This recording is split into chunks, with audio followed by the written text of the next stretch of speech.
Friends, இன்றைக்கி எண்ணெய் கத்திரிக்காய் புளிக்குழம்பு எப்படி வைக்கிறதுன்னு பார்க்கலாம். ஸோ எண்ணெய் கத்திரிக்காய் புளிக்குழம்பு வைக்கிறதுக்கு நான் சின்ன வெங்காயத்தை இப்படி தோல் உரித்து வச்சுருக்கேன். இவ்வளோ சின்ன வெங்காயம், ஒரு நல்ல பெரிய தக்காளி, அடுத்து ஒரு 8 சின்ன சின்ன கத்திரிக்காய் எடுத்துருக்கேன். சின்ன சின்ன கத்திரிக்காய் எடுத்துட்டோன்னா எண்ணெய் கத்திரிக்காய் புளிக்குழம்புக்கு நல்லா டேஸ்ட்டாக இருக்கும், நல்லா அழகாக இருக்கும் பார்க்கவும்.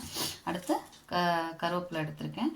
அடுத்து ஒரு லெமன் சைஸ் புளி எடுத்து நான் என்ன பண்ணி வச்சுருக்கேன்னா இப்படி ஊற வச்சுருக்கேன். ஸோ இப்போ இதெல்லாம் நறுக்கிக்கலாம். எப்படி நறுக்கணும்னா இந்த சைடு நறுக்கிட்டு இப்படி ரொம்ப அடியிலே நறுக்கக்கூடாது, இந்த மாதிரி இப்படி ஓப்பன் பண்ணி பார்த்துக்கணும். இந்த மாதிரி நறுக்கி நம்ம என்ன பண்ணிக்கலாம்னா, நறுக்கிட்டு அந்த உள்ள கத்திரிக்காய் வந்து உடனே கருத்துரும். ஸோ அதை கருக்காமல் இருக்கிறதுக்கு தண்ணிக்குள்ளே போட்டு வச்சுக்கலாம். ஸோ இந்த மாதிரி ஒவ்வொரு கத்திரிக்காயும் காம்பை நறுக்கிட்டு இப்படி 4ஆக கட் பண்ணி உள்ளே போட்டுக்கலாம். இப்போது ஆனியனை வந்து 2 கட் பண்ணி வச்சுருக்கேன். தக்காளியை நல்லா பொடி பொடியாக கட் பண்ணி வச்சுருக்கேன். தாளிக்கிறதுக்கு வெந்தயம், கடுகு, உளுந்தம் பருப்பு இருக்குது. கத்திரிக்காய் நறுக்கியாச்சு. தக்காளியை புளியை கரைச்சி வச்சுருக்கேன். இப்போது அடுப்பு பற்ற வச்சு குழம்பு வைக்கலாம். அடுப்பு பற்ற வச்சு சட்டி வச்சுக்கலாம். சட்டி வந்து சூடாகட்டும். ஏதாவது தண்ணி கிண்ணி இருந்துச்சுன்னா அது அப்படியே ட்ரை ஆயிரும். இந்த மாதிரி சூடாயிடுச்சு. இந்த மாதிரி புளிக்குழம்பு வைக்கிறப்ப நல்லெண்ணெய் யூஸ் பண்ணிங்கன்னா நல்லா டேஸ்ட்டாக இருக்கும் குழம்பு. நல்லெண்ணெய் ஊற்றி ஃபஸ்ட்டு கொஞ்சம் எண்ணெய் காஞ்சிருச்சு. எண்ணெய் காஞ்சோடனே வெந்தயம் போட்டுக்கலாம். புளிக்குழம்புனா வெந்தயம் போட்டு பொரிய விட்டுக்கலாம்.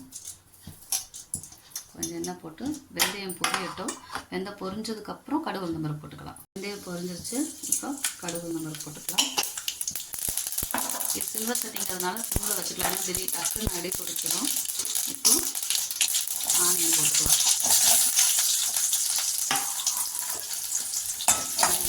ஆனியன் வதங்கட்டும். நல்லா கண்ணாடி பழத்துக்கு வந்துச்சு. இப்போ தக்காளி ஆட் பண்ணிக்கலாம். தக்காளி ஆட் பண்ணிட்டு வணக்கிக்கலாம். நான் அரைச்சி வச்சுருக்க குழம்பு மிளகா அப்படி 2 ஸ்பூன் போட்டுக்கிறேன். நீங்கள் குழம்பு மிளகா அப்படி அரைச்சிட்டிங்கன்னா எந்த குழம்பு, மட்டன் குழம்பு, சிக்கன் குழம்பு, புளிக்குழம்பு எல்லாத்துக்குமே குழம்பு மிளகா அப்படி போட்டிங்கன்னா போதும். உங்களுக்கு இது ரெடிமேடாக ஆச்சியில் இருக்குது, ஆச்சி குழம்பு மிளகா அப்படி அதுவும் கிடைக்குது. அது போட்டுட்டிங்கனாலே போதும்.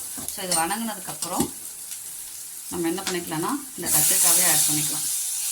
கட் பண்ணி வச்சுருக்க கத்திரிக்காவை ஆட் பண்ணி 2 வதக்கு அந்த மசாலாலாம் அதுக்குள்ளே போகணும். கத்திரிக்காய் லேசாக ஃப்ரை ஆகிற அளவுக்கு வணக்கிக்கலாம்.